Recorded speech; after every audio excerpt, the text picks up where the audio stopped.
ದಸರಾಗೆ ದಿನಗಣನೆ ಆರಂಭ. ರಿಲ್ಯಾಕ್ಸ್ ಮೂಡ್ನಲ್ಲಿ ಕಾಡಿನಿಂದ ನಾಡಿಗೆ ಬಂದ ಗಜಪಡೆ. ಸಿಲಿಂಡರ್ ಸ್ಫೋಟ, ಓರ್ವ ವ್ಯಕ್ತಿ ದುರ್ಮರಣ, ಮತ್ತೊಬ್ಬನ ಸ್ಥಿತಿ ಗಂಭೀರ.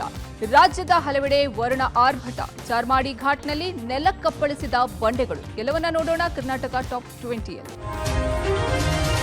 ಮುಂಬೈನಿಂದ ಬಂದ ಏರ್ ಇಂಡಿಯಾ ವಿಮಾನಕ್ಕೆ ಬಾಂಬ್ ಬೆದರಿಕೆ ಬಂದ ಹಿನ್ನೆಲೆಯಲ್ಲಿ ಕೇರಳದ ತಿರುವನಂತಪುರ ಏರ್ಪೋರ್ಟ್ನಲ್ಲಿ ವಿಮಾನ ತುರ್ತು ಭೂಸ್ಪರ್ಶವಾಗಿದೆ. ವಿಮಾನ ಭೂಸ್ಪರ್ಶದ ಬಳಿಕ ತುರ್ತು ಪರಿಸ್ಥಿತಿ ಘೋಷಣೆ ಮಾಡಲಾಗಿದ್ದು 130 ಪ್ರಯಾಣಿಕರಿದ್ದ ವಿಮಾನವನ್ನ ಬೆಳಗ್ಗೆ 8 ಗಂಟೆ ಸುಮಾರಿಗೆ ಏರ್ಪೋರ್ಟ್ನಲ್ಲಿ ಲ್ಯಾಂಡ್ ಮಾಡಲಾಯಿತು. ಬೆಳಗ್ಗೆ 8:44 ಹೊತ್ತಿಗೆ ಎಲ್ಲ ಪ್ರಯಾಣಿಕರನ್ನ ಸುರಕ್ಷಿತವಾಗಿ ಕೆಳಗಿಳಿಸಿ ಮುಂಜಾಗ್ರತಾ ಕ್ರಮ ಕೈಗೊಂಡರು. ಏರ್ ಇಂಡಿಯಾ ವಿಮಾನ ತಿರುವನಂತಪುರಂ ಏರ್ಪೋರ್ಟ್ಗೆ ಸಮೀಪಿಸ್ತಾ ಇದ್ದಂತೆ ಬೆಳಗ್ಗೆ 7:30ಕ್ಕೆ ಬಾಂಬ್ ಬೆದರಿಕೆ ಬಗ್ಗೆ ಪೈಲಟ್ಗೆ ತಿಳಿಸಲಾಗಿದೆ. ತಕ್ಷಣ 7:36 ರಲ್ಲಿ ತುರ್ತು ಪರಿಸ್ಥಿತಿ ಘೋಷಿಸಿ ವಿಮಾನವನ್ನ ತುರ್ತು ಭೂಸ್ಪರ್ಶ ಮಾಡಲಾಯಿತು ಅಂತ ಅಧಿಕಾರಿಗಳು ತಿಳಿಸಿದ್ದಾರೆ. ದೇಶದಲ್ಲಿ ಪ್ರತಿ 10 ವರ್ಷಕ್ಕೊಮ್ಮೆ ಜನಸಂಖ್ಯೆ ಆಧಾರಿತ ಜನಗಣತಿ ಮಾಡಲಾಗುತ್ತೆ. ಮುಂದಿನ ತಿಂಗಳಿನಿಂದ ಜನಗಣತಿ ಆರಂಭ ಮಾಡಲಾಗುತ್ತೆ ಅಂತ ಹೇಳಲಾಗ್ತಾ ಇದೆ. ಕೇಂದ್ರ ಗೃಹ ಇಲಾಖೆ, ಅಂಕಿಅಂಶ ಇಲಾಖೆಯಿಂದ ಜನಗಣತಿ ಮಾಡಲಾಗುತ್ತೆ. ಈ ಜನಗಣತಿ ಅಂಕಿಅಂಶ ಆಧರಿಸಿಯೇ ಕೇಂದ್ರ ಸರ್ಕಾರ ಅಭಿವೃದ್ಧಿ ಯೋಜನೆಗಳನ್ನು ರೂಪಿಸುತ್ತೆ. ದೇಶದಲ್ಲಿ ಬಡತನ, ನಿರುದ್ಯೋಗ, ಹಣದುಬ್ಬರ, ಜನರ ಜೀವನ ಮಟ್ಟ, ವಿದ್ಯಾಭ್ಯಾಸ ಸೇರಿ ವಿವಿಧ ಅಂಕಿಅಂಶ ಸಂಗ್ರಹಿಸಲಾಗುತ್ತೆ. 2011ರಲ್ಲಿ ಕೊನೆಯ ಜನಗಣತಿ ನಡೆದಿತ್ತು. 2021ರಲ್ಲಿ ಕೊರೋನಾ ಪರಿಸ್ಥಿತಿಯಿಂದಾಗಿ ಜನಗಣತಿ ಮಾಡಿಲ್ಲ. ಸದ್ಯ 2011ರ ಜನಗಣತಿ ಅಂಕಿಅಂಶಗಳನ್ನೇ ರಾಜ್ಯ ಮತ್ತು ಕೇಂದ್ರ ಸರ್ಕಾರಗಳು ಬಳಕೆ ಮಾಡ್ತಾ ಇವೆ. ದೇಶಾದ್ಯಂತ ಜನಗಣತಿ ಮುಗಿಸಲು 15 ತಿಂಗಳ ಕಾಲಾವಕಾಶ ಬೇಕಾಗುತ್ತೆ. ಬಹುತೇಕ ಸೆಪ್ಟೆಂಬರ್ನಿಂದ ಜನಗಣತಿ ಶುರುವಾಗುವ ಮಾಹಿತಿ ಇದೆ. ಈಗಾಗಲೇ ಜನಸಂಖ್ಯೆಯಲ್ಲಿ ಚೀನಾವನ್ನ ಭಾರತ ಹಿಂದಿಕ್ಕಿದ್ದು, ಈಗ 13 ವರ್ಷಗಳ ಬಳಿಕ ಜನಗಣತಿಗೆ ಮುಂದಾಗಿದ್ದು, ಜನಸಂಖ್ಯೆ ಎಷ್ಟು ಏರಿಳಿತವಾಗಿದೆ ನೋಡಬೇಕಿದೆ. ಭೂಸ್ವಾಧೀನದ ಪರಿಹಾರ ಹಣ ನೀಡಲು ವಿಳಂಬ ಮಾಡಿದ್ದಕ್ಕೆ ಬೆಳಗಾವಿ ಎಸಿ ಕಚೇರಿ ಸಾಮಗ್ರಿಗಳನ್ನು ರೈತರೇ ಜಪ್ತಿ ಮಾಡಿರುವ ಘಟನೆ ನಡೆದಿದೆ.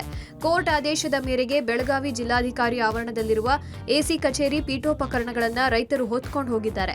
2008ರಲ್ಲಿ ಸಾಂಬ್ರಾ ಏರ್ಪೋರ್ಟ್ ವಿಸ್ತರಣೆ ಕಾಮಗಾರಿಗೆ ರೈತರು 270 ಎಕರೆ ಜಮೀನನ್ನ ಕೊಟ್ಟಿದ್ರು. ಪ್ರತಿ ಎಕರೆಗೆ ಕೇವಲ 2 ಲಕ್ಷ ಪರಿಹಾರ ನೀಡುವಂತೆ ಸರ್ಕಾರ ಆದೇಶ ನೀಡಿತ್ತು. ಹೆಚ್ಚಿನ ಪರಿಹಾರ ಕೊಡಬೇಕು ಅಂತ ರೈತರು 2011ರಲ್ಲಿ ಬೆಳಗಾವಿ ಸಿವಿಲ್ ಕೋರ್ಟ್ ಮೊರೆ ಹೋಗಿದ್ರು. ಈ ವೇಳೆ ಪ್ರತಿ ಗುಂಟೆಗೆ 40,000 ಹೆಚ್ಚುವರಿ ಪರಿಹಾರ ಕೊಡುವಂತೆ 2018ರಲ್ಲೇ ಕೋರ್ಟ್ ಆದೇಶ ನೀಡಿತ್ತು. ಸಕಾಲಕ್ಕೆ ಪರಿಹಾರ ಕೊಡೋದ್ರಿಂದ 2021ರಲ್ಲಿ ಮತ್ತೆ ಕೋರ್ಟ್ ಮೆಟ್ಟಿಲೇರಿದ್ರು. ಆಗಲೂ ಪರಿಹಾರ ಕೊಡದಿದ್ದಕ್ಕೆ ಎಸಿ ಕಚೇರಿ ವಸ್ತು ಜಪ್ತಿಗೆ ಕೋರ್ಟ್ ಸೂಚಿಸಿತ್ತು. ಇನ್ನೂ 20 ರೈತರಿಗೆ 8 ಕೋಟಿ ಪರಿಹಾರ ಬಾಕಿ ಇದ್ದು, ನ್ಯಾಯವಾದಿಗಳ ಸಮ್ಮುಖದಲ್ಲಿ ಎಸಿ ಕಚೇರಿಯ ಕಂಪ್ಯೂಟರ್, ಕುರ್ಚಿಗಳು, ಪ್ರಿಂಟರ್ ಸೇರಿದಂತೆ ವಿವಿಧ ವಸ್ತುಗಳನ್ನ ರೈತರು ಹೊತ್ತೊಯ್ದಿದ್ದಾರೆ. ಮಂತ್ರಾಲಯದಲ್ಲಿ ರಾಘವೇಂದ್ರ ಸ್ವಾಮಿಗಳ 353ನೇ ಉತ್ತರಾಧನಾ ಮಹೋತ್ಸವ ಅದ್ದೂರಿಯಾಗಿ ಜರುಗಿತು. ಆರಾಧನಾ ಮಹೋತ್ಸವದ ಕೊನೆಯ ಘಟ್ಟ ತಲುಪಿದ್ದು, ರಾಯರು ವೃಂದಾವನಸ್ಥರಾದ ಮರುದಿನ ಉತ್ತರಾಧನೆ ಆಚರಣೆ ಮಾಡಲಾಗುತ್ತೆ. ಮಠದ ರಾಜಬೀದಿಯಲ್ಲಿ ಮಹಾರಥೋತ್ಸವ ಜರುಗಿದೆ. ರಥಕ್ಕೆ ಹೆಲಿಕಾಪ್ಟರ್ ಮೂಲಕ ಪುಷ್ಪವೃಷ್ಟಿ ಮಾಡಲಾಗಿದೆ. ಹೆಲಿಕಾಪ್ಟರ್ನಲ್ಲಿ ಕುಳಿತು ಶ್ರೀಗಳು ರಥಕ್ಕೆ ಪುಷ್ಪವೃಷ್ಟಿ ಮಾಡೋ ಮೂಲಕ ರಾಯರ ಆರಾಧನಾ ಮಹೋತ್ಸವದ ಮುಖ್ಯ ಆಚರಣೆಗಳನ್ನ ಮುಕ್ತಾಯ ಮಾಡಿದ್ರು. ರಥೋತ್ಸವದಲ್ಲಿ ಲಕ್ಷಾಂತರ ಭಕ್ತರು ಭಾಗವಹಿಸಿದ್ರು. ಇನ್ನು ರಥ ಸಾಗೋ ರಾಜಬೀದಿಗಳಲ್ಲಿ ಕೇಬಲ್ಗಳನ್ನ ತೆರವು ಮಾಡಲಾಗಿತ್ತು. ಭಕ್ತರು ರಾಯರಿಗೆ ಘೋಷ ಕೂಗುತ್ತಾ ಮುಂದೆ ಸಾಗಿದ್ರು. ರಥೋತ್ಸವದ ವೇಳೆ ಭಜನಾ ಮಂಡಳಿ, ವಿವಿಧ ಕಲಾ ತಂಡಗಳು ಭಾಗಿಯಾಗಿದ್ವು. ಇನ್ನು ಇದೇ ವೇಳೆ ನೆರೆದಿದ್ದ ಭಕ್ತರನ್ನ ಉದ್ದೇಶಿಸಿ ಮಠದ ಪೀಠಾಧಿಪತಿ ಸುಬುಧೇಂದ್ರ ತೀರ್ಥರು ಆಶೀರ್ವಚನ ನೀಡಿದ್ರು. ಜಾತಿ ಭೇದವಿಲ್ಲದೆ ರಾಯರ ಆರಾಧನಾ ಮಹೋತ್ಸವವನ್ನ ಆಚರಣೆ ಮಾಡ್ತೀವಿ. ವಿಶ್ವಕ್ಕೆ ಕಲ್ಯಾಣವಾಗ್ಲಿ, ಪ್ರಾಣಿ ಸಸ್ಯ ಮನುಕುಲಕ್ಕೆ ಒಳ್ಳೇದಾಗ್ಲಿ ಅಂದ್ರು. ಆರಾಧನಾ ಉತ್ಸವದಲ್ಲಿ ಮಳೆಯ ಅಡಚಣೆ ಆಗುವುದು ಎಲ್ಲವನ್ನೂ ಕೂಡ ಮೆಟ್ಟಿ ಲೆಕ್ಕಿಸದೆ ನಿಮ್ಮ ಗುರುಗಳ ಅನುಗ್ರಹಕಾಂಕ್ಷಿಗಳಾಗಿ ನೀವು ಬಂದಿದ್ದೀರಿ. ನಿಮ್ಮೆಲ್ಲರಿಗೂ ಕೂಡ ಕ್ಷೇಮವಾಗಲಿ ಎಂಬುದಾಗಿ ಈ ಸಂದರ್ಭದಲ್ಲಿ ಎಲ್ಲರ ಪರವಾಗಿ ಕ್ಷೇಮವನ್ನ ಕೋರುತ್ತಾ, ಸುಮಾರು ವರ್ಷಗಳಿಂದ ಬರಬೇಕು ಅಂತ ಆಸೆ ಇದು, ಆದರೂ ಸಹ ಕಾರಣಾಂತರದಿಂದ ಬರಕ್ಕಾಗಲಿಲ್ಲ. ಇಂದು ಇಂಥ ಒಂದು ಅದ್ಭುತವಾದ ಸಮಾರಂಭದಲ್ಲಿ ಇಲ್ಲಿಗೆ ಬಂದು ಇಂಥ ಅದ್ಭುತವಾದ ಕಾರ್ಯಕ್ರಮದಲ್ಲಿ ಭಾಗಿಯಾಗಿ ರಾಯರ ಒಂದು ಆಶೀರ್ವಾದ ಪಡೆಯೋದು ಜೀವನದ ಒಂದು ದೊಡ್ಡ ಸೌಭಾಗ್ಯ ಅಂತ ನಾನಂತೂ ಭಾವಿಸ್ತೀನಿ. ವಿಶ್ವವಿಖ್ಯಾತ ಮೈಸೂರು ದಸರಾಗೆ ದಿನಗಣನೆ ಶುರುವಾಗಿದೆ. ನಿನ್ನೆಯಷ್ಟೇ ಕಾಡಿನಿಂದ ನಾಡಿಗೆ ಬಂದ ಗಜಪಡೆ ಮೈಸೂರಿನ ಅರಣ್ಯ ಭವನದಲ್ಲಿ ಬೀಡು ಬಿಟ್ಟಿವೆ. ಕ್ಯಾಪ್ಟನ್ ಅಭಿಮನ್ಯು ತಂಡದ 9 ಆನೆಗಳು ರಿಲ್ಯಾಕ್ಸ್ ಮೂಡ್ನಲ್ಲಿವೆ. ಆನೆಗಳಿಗೆ ಮಾವುತರು, ಕಾವಾಡಿಗಳು ಮಜ್ಜನ ಮಾಡಿಸುತ್ತಿದ್ದಾರೆ. ಮಜ್ಜನ ಬಳಿಕ ಅರಣ್ಯ ಭವನದ ಆವರಣದಲ್ಲಿ ಆನೆಗಳು ವಾಕ್ ಮಾಡ್ತಿವೆ. ಆನೆಗಳನ್ನ ನೋಡಲು ಸಾರ್ವಜನಿಕರು ಆಗಮಿಸುತ್ತಿದ್ದಾರೆ. ಮೊದಲ ತಂಡದಲ್ಲಿ ಅಭಿಮನ್ಯು ನೇತೃತ್ವದ 9 ಆನೆಗಳು ಮೈಸೂರಿಗೆ ಬಂದಿವೆ. ಭೀಮಾ, ಗೋಪಿ, ಧನಂಜಯ, ಕಂಜನ್, ರೋಹಿತ್, ಲಕ್ಷ್ಮಿ, ವರಲಕ್ಷ್ಮಿ, ಏಕಲವ್ಯ ಆನೆಗಳು ಮೊದಲ ಹಂತದಲ್ಲಿ ಮೈಸೂರಿಗೆ ಆಗಮಿಸಿವೆ. ಎರಡನೇ ಹಂತದಲ್ಲಿ 5 ಆನೆಗಳು ಬರಲಿವೆ. ನಾಳೆ ಆನೆಗಳು ಅರಮನೆ ಆವರಣ ಪ್ರವೇಶಿಸಲಿವೆ.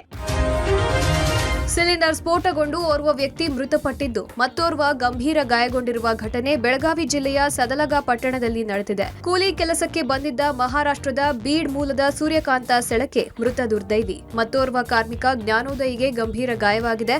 ಗಾಯಾಳುವಿಗೆ ಚಿಕ್ಕೋಡಿ ತಾಲೂಕು ಆಸ್ಪತ್ರೆಯಲ್ಲಿ ಚಿಕಿತ್ಸೆ ನೀಡಲಾಗುತ್ತಿದೆ. ಗ್ಯಾಸ್ನ ಪೈಪ್ ಕಟ್ ಆಗಿ ರಾತ್ರಿ ಇಡೀ ಗ್ಯಾಸ್ ಸೋರಿಕೆಯಾಗಿದೆ. ಬೆಳಗಿನ ಜಾವ ಎದ್ದು ಲೈಟ್ ಆನ್ ಮಾಡಿದಾಗ ಇಡೀ ಮನೆಯೇ ಸ್ಫೋಟಗೊಂಡು ದುರಂತ ಸಂಭವಿಸಿದೆ. ಸಿಲಿಂಡರ್ ಸ್ಫೋಟದ ತೀವ್ರತೆಗೆ ಪಕ್ಕದ ಮನೆಯ ಗೋಡೆ ಕೂಡ ಕುಸಿತಗೊಂಡಿದೆ. ಗೋಡೆಯು ಮಕ್ಕಳಿಬ್ಬರ ಮೇಲೆ ಬಿದ್ದು ಇಬ್ಬರು ಮಕ್ಕಳಿಗೆ ಸಣ್ಣ ಪುಟ್ಟ ಗಾಯಗಳಾಗಿವೆ. ಸದಲಗ ಪಟ್ಟಣದ ಆಸ್ಪತ್ರೆಯಲ್ಲಿ 2 ಮಕ್ಕಳಿಗೆ ಚಿಕಿತ್ಸೆ ನೀಡಲಾಗುತ್ತಿದೆ. ಸದಲಗ ಪೊಲೀಸ್ ಠಾಣಾ ವ್ಯಾಪ್ತಿಯಲ್ಲಿ ಈ ಘಟನೆ ನಡೆದಿದೆ. ರಾಜ್ಯದಲ್ಲಿ ಮಳೆ ಆರ್ಭಟ ಮುಂದುವರೆದಿದೆ. ಧಾರಾಕಾರ ಮಳೆಗೆ ಚಿಕ್ಕಮಗಳೂರಿನ ಚಾರ್ಮಾಡಿ ಘಾಟ್ನಲ್ಲಿ ಬಂಡೆಗಳು ನೆಲಕ್ಕಪ್ಪಳಿಸಿವೆ. ಅಲ್ಲಲ್ಲಿ ಸಣ್ಣದಾಗಿ ಗುಡ್ಡ ಕುಸಿತ ಸಂಭವಿಸಿದೆ. ಚಿಕ್ಕಮಗಳೂರು ದಕ್ಷಿಣ ಕನ್ನಡ ಜಿಲ್ಲೆಗೆ ಸಂಪರ್ಕ ಕಲ್ಪಿಸುವ ಚಾರ್ಮಾಡಿ ಘಾಟ್ನ 8, 9ನೇ ತಿರುವಿನಲ್ಲಿ ಗುಡ್ಡ ಕುಸಿತವಾಗಿದೆ. ವಾಹನ ಸಂಚಾರಕ್ಕೆ ಯಾವುದೇ ಅಡ್ಡಿಯಾಗಿಲ್ಲ. ಕಳೆದ 2 ದಿನಗಳಿಂದ ಚಾರ್ಮಾಡಿ ಘಾಟ್ನಲ್ಲಿ ಮಳೆಯಾಗ್ತಾ ಇದ್ದು ಮಳೆ ನೀರಿನ ಜೊತೆಗೆ ಕಲ್ಲುಗಳು ಕೂಡ ರಸ್ತೆಗೆ ತೇಲಿ ಬರ್ತಿವೆ. ಸ್ಥಳಕ್ಕೆ ಅಧಿಕಾರಿಗಳು ಭೇಟಿ ನೀಡಿ ಪರಿಶೀಲನೆ ನಡೆಸಿದ್ದಾರೆ. ಇತ್ತ ವಿಜಯಪುರ ಜಿಲ್ಲೆಯ ಕೊಲ್ಹಾರ ತಾಲೂಕಿನಾದ್ಯಂತ ತಡರಾತ್ರಿ ಧಾರಾಕಾರ ಮಳೆ ಸುರಿದಿದೆ. ರೋಣಿಹಾಳ, ಗರಸಂಗಿ, ಆಸಂಗಿ ಹಳ್ಳಗಳು ಉಕ್ಕಿ ಹರಿದಿವೆ. ಉಕ್ಕಿ ಹರಿತಾ ಇರುವ ರೋಣಿಹಟಲ ಹಳ್ಳದಲ್ಲಿ ಜನರು ಓಡಾಡ್ತಿದ್ದಾರೆ. ಅಪಾಯದ ನಡುವೆಯೂ ಗ್ರಾಮಸ್ಥರು ಹಳ್ಳದಲ್ಲಿ ಬೈಕ್ ಮೂಲಕ ದಾಟ್ತಿದ್ದಾರೆ. ಕೆಲಸಕ್ಕೆ ಹೋಗುವವರು ನೀರಿನಲ್ಲೇ ಹಳ್ಳ ದಾಟ್ತಿದ್ದಾರೆ.